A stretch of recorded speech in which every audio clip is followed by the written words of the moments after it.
Welcome to the Deep Dive. Today we're tackling a topic that's probably on a lot of people's minds, right?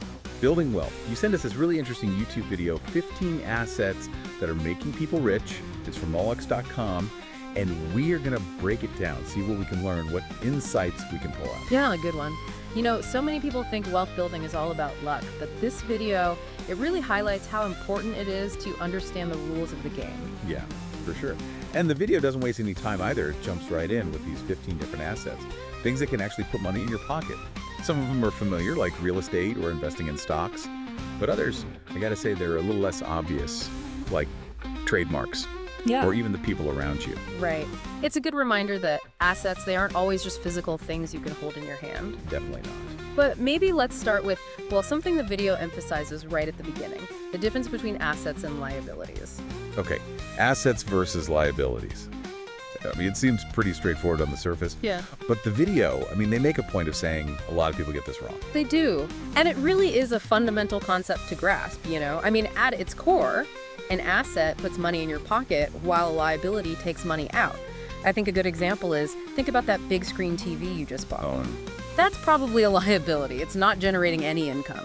Okay, so following that same logic, a house, like the house you actually live in, Yeah. with the mortgage payments, the upkeep, that's probably a liability too then, right? Exactly. Unless you're, renting out part of it or generating income from it somehow, it really falls into the liability category. It's all about the cash flow. It really is. Speaking of cash flow, you know what surprised me? The video ranked Cash H as like the #1 asset. And I was like, really? With interest rates as low as they've been, it just feels like your money is just sitting there, you know? Yeah. Yeah. No, it is definitely counterintuitive. You know, we always hear invest every spare dollar, but Yeah. the video, they make the argument that cash, it offers something really valuable. Flexibility, opportunity. Let's say a really amazing investment opportunity comes along, but you gotta move fast. If all your money is tied up in, like, stocks, real estate, you'll miss out. Yeah. But having that liquid cash, that allows you to seize those opportunities. That's a good point. And they even talked about how having cash can give you leverage when you're negotiating deals, right? Yeah. Like imagine you're trying to buy some property and you're able to just offer cash up front. You are in a way stronger position than someone who has to go through getting financing and everything. Absolutely. And the video touches on another interesting use for cash peer-to-peer lending. Oh, right, yeah. Now, that can be riskier, of course, than just traditional savings accounts, but it can also offer a higher potential return. So even the simple things, like just having cash, it can be powerful if you use it strategically. Absolutely. Now, let's transition to maybe a more traditional asset class, real estate. The classic. Yeah, no surprise there. The video highlights it as, a wealth builder, of course. Yeah, they really emphasized rental income and appreciation as those Yeah. key benefits, right? Yes. But they also make an important distinction. Not all real estate is created equal. Residential, commercial, land, they each come with their own risks and their own potential returns. For example, a rental apartment building, that's going to generate a very different kind of income stream than, say, a vacation home that you only use a few weeks out of the year.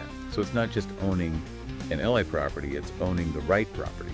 Exactly. Now, shifting gears a little bit, the video then goes on to the world of bonds and stocks. Oh, right, stocks and bonds. Yeah. Now it's getting interesting. This is where it gets kind of complicated for some folks. Can you remind us, what's a bond again? Sure. Essentially, a bond is kind of like a loan you give to the government or a corporation. Okay. You lend them money for a set period of time, and in return, they agree to pay you back with interest. They're generally considered less risky than stocks, but they also usually offer a lower potential for growth, Okay, makes sense. And then stocks are they're like little pieces of ownership in companies that are, publicly traded. Right. And this is where the video gets really interesting. They highlight index funds for stock market investing. Oh, I'm glad they brought that up because index funds are something I've been meaning to learn more about. What's the deal with index funds? So basically, an index fund is like a type of mutual fund or exchange-traded fund, an ETF. Okay. And it's got a portfolio that's built to match a specific market index, like the S&P 500, for example. So instead of trying to pick individual stocks, which that can be really hard to do and risky, Oh, totally. you're basically investing in a basket of stocks that are designed to track how the overall market does. Exactly. And historically speaking, the market tends to trend upwards over time, right? So investing in these index funds, it can actually be a pretty, low-cost, hands-off way to kind of build wealth over the long haul.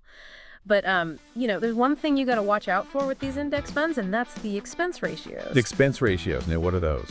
It's basically a small fee that these index funds charge, and it's just to cover their operating costs. Okay. And it might not seem like much, but even a small difference in these expense ratios, they can add up to a good chunk of change over time, especially if you're investing for the long term, That is good to know. Yeah. So we've covered cash, real estate, bonds, stocks, and then this is where the video takes a turn, right? It starts talking about assets that a lot of people might not even think of as assets. And this is where things get really interesting because it forces you to think outside of the box about what an asset can be. Okay, First up is equipment. equipment. Okay, like I wouldn't think of that as a valuable asset right away. Right. But, they made the point that anything that helps you make money, that's an asset. Think of it this way. You're a writer, right? If you're a freelance writer, that laptop is everything, right? I mean, it's absolutely essential to your work. Oh, 100%. It's how you're making money. That makes it a valuable asset. Okay, that is a really good point. It's all about how those tools contribute to, well, what you can earn. Right. So what else is on this list of unexpected assets? Well, next up are patents and trademarks. Now, those sound a little bit more like traditional assets, I guess. They are, and they can be incredibly lucrative. The video actually gave the example of the phrase, "Let's get ready to rumble." Oh, wow. Yeah, that simple phrase, trademarked, they said it's made millions of dollars in licensing fees. No way. I had no idea. It's true. So yeah, it's all about protecting those ideas, inventions, branding, whatever it might be. That can be a huge source of wealth. It makes sense when you think about it that way. Protecting your work, your ideas. Protecting your intellectual property. Right. And speaking of things you might not think of as assets, the video also talks about brand and goodwill. Okay, I kind of get brand, like the image a company projects. Yeah. But what is goodwill exactly? Think of it like this. It's the reputation a company builds over time, the relationship they have with their customers, that emotional connection. Right. Those loyal customers, they're the ones who keep coming back. They're the ones who are bringing the value, even if you can't really put a number on it. You know what I mean? That makes sense. It's true. A strong brand can charge higher prices. Yeah. Maybe because people trust them more, they identify with their values or whatever it is. Right. They used a very current example, the Kardashians. Oh, wow. Okay. They've leveraged their personal brand into massive financial success. You think about things like Kim Kardashian's Kimoji app, Kylie Jenner's cosmetics company. I mean, it's huge. Yeah, that is a good example. Okay, that makes sense. But the next one threw me off a bit. People. Yeah, I know. It sounds strange at first, but they're really talking about human capital. It's this idea that the right people with the right skills, knowledge, and network, they're incredibly valuable. It's like investing in yourself, but then also surrounding yourself with talented people. Exactly. The video actually made the point that sometimes it's not about the product or service itself, but it's the minds behind it, the people who make it happen. Oh, interesting. They gave the example of Apple. When Steve Jobs was replaced, even with a very capable executive taking over, the company still went through a bit of a rough patch. That's true. It's a really good illustration, actually. They also talked about like acqui-hires, where a company will buy another company just to get their hands on their team, basically. It happens all the time, especially in the tech world. Right, exactly. It really shows you how much value some companies place on just having the right people on board. That's fascinating. So we went from people as assets back to the more, I guess, tangible things. Mm-hmm. We talked about raw materials and commodities, right? Right. Like things like gold, oil, even vintage cars. Mm-hmm. I've always been kind of curious about those types of investment, but it seems a little unpredictable. You know what I mean? Yeah, no, you're not wrong. Those things can fluctuate a lot. Sometimes they're based on factors that you have absolutely no control over, so it can be a bit of a roller coaster if you're not careful. It sounds like you have to Yeah. really know what you're doing. I remember the video specifically said something like, don't invest in things you don't understand. Yeah, absolutely. Just because something's considered collectible doesn't necessarily mean it's a good investment. Exactly. You've got to be cautious, Yeah. Do your research, especially with commodities or collectibles, before you jump in with both feet. But speaking of valuable knowledge, the next asset class is information itself. Now that's interesting. They were talking about like creating information products, like online courses or ebooks. Right, those are great examples. That could be a good way to make money. Right? Yeah, it's all about scalability. once you've created that content, boom, you can sell it again and again. You don't have to start from scratch each time. It's true. They used PSY's Gangnam Style video. Remember that one? Oh, yeah, of course. Went completely viral on YouTube. Oh, yeah. And they said it ended up generating millions of dollars from platforms like iTunes. Or you've got Mariah Carey, right, with All I Want for Christmas Is You. Oh, there you go. Another good one. Every year, she's raking it in, all because of that one song. Passive income at its finest. And use the example of Friends, the TV show. Oh, yeah, classic. The cast is still making millions of dollars every single year just from syndication. Talk about a valuable asset. And then there's George Lucas, right? Oh, yeah. Star Wars. He had the smarts to hold on to those licensing and merchandising rights for Star Wars. I mean, we're talking billions in revenue. It's incredible how much money that franchise has made. Billions. So it's like, even after you create something amazing, you can still make moves to maximize its value over time. Right. And that kind of leads into the next thing, unique rights, which they said sometimes it can feel like an unfair advantage.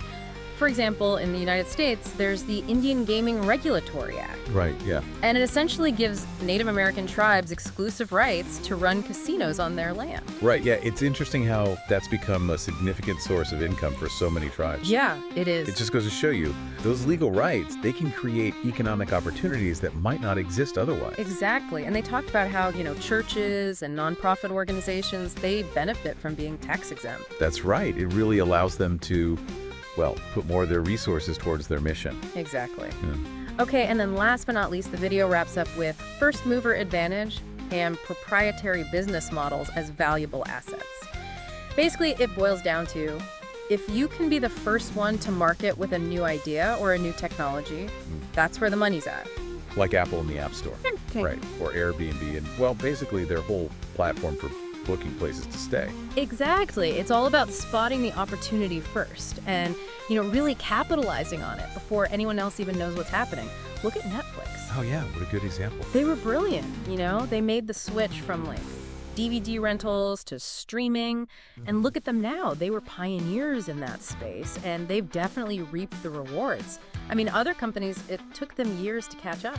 It's so true. That's a great example of adapting to new technology, changing consumer behavior, and, basically creating a really valuable asset. Absolutely. Out of all the stuff we've talked about, you know what got me thinking the most? That whole money time arbitrage thing. It's a powerful concept, isn't it? It really is. The way they explained it, how we all have time as an asset, but we can use it in different ways, it really kind of clicked with me. It's true. When you really stop and think about it, time is really the one resource we can't get more of, right? Yeah. We all get those same 24 hours a day, but it's what you choose to do with that time, That's what makes the real difference. And they were talking about how that first step is usually trading your time for money, like, having a job. Right. But then using that money to, almost buy back some of your time. That's where it gets interesting. Exactly. For example, you could be spending all your free time cleaning your house, right? Yeah.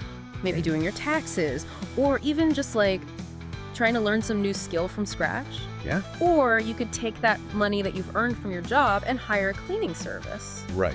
Pay an accountant, maybe get yourself a tutor or something. So you're freeing up your own time. Exactly. So you can focus on other things. Exactly. Things that maybe can generate even more income or just get you closer to where you want to be role-wise. Yeah. That's what they mean by arbitrage. Oh. You're leveraging the difference in value. You're essentially arbitraging your own time by finding these different ways, more efficient ways to get things done. It's like that saying, work smarter, not harder. There you go. And the video, they really made the point that this is important, especially if you're trying to build wealth. Yeah. And when it comes to actually scaling a business, this is huge. Instead of trying to do everything yourself, it's about building a team. 100%. Creating systems that work, where they're giving you more value than what you're paying them for their time. Right. You're leveraging other people's time, other people's talents to build something bigger than you could do all on your own. Wow. When you put it like that, it seems so obvious. Right. But honestly, that's something I think we don't do enough. Yeah, for sure. I know I don't. This whole deep dive, it's been eye-opening, all these different types of assets and just thinking about them in a new way. It's really about shifting your perspective, right? It really is. It's not just about, working hard. It's about working smart and being strategic with how you're using your time and energy. And all your resources, really. Not just money, but your time, you know? Exactly. And realizing, hey, what are the assets that I already have? Even the ones that maybe you wouldn't normally think of as assets. Yeah, And then how do I leverage those? I mean, that's powerful stuff. it really is. This has been a great conversation. So much to think about. I agree. So if you had to pick just one of these asset classes Yeah. to really focus on, which one would it be and why? Let us know in the comments. And until next time, keep diving.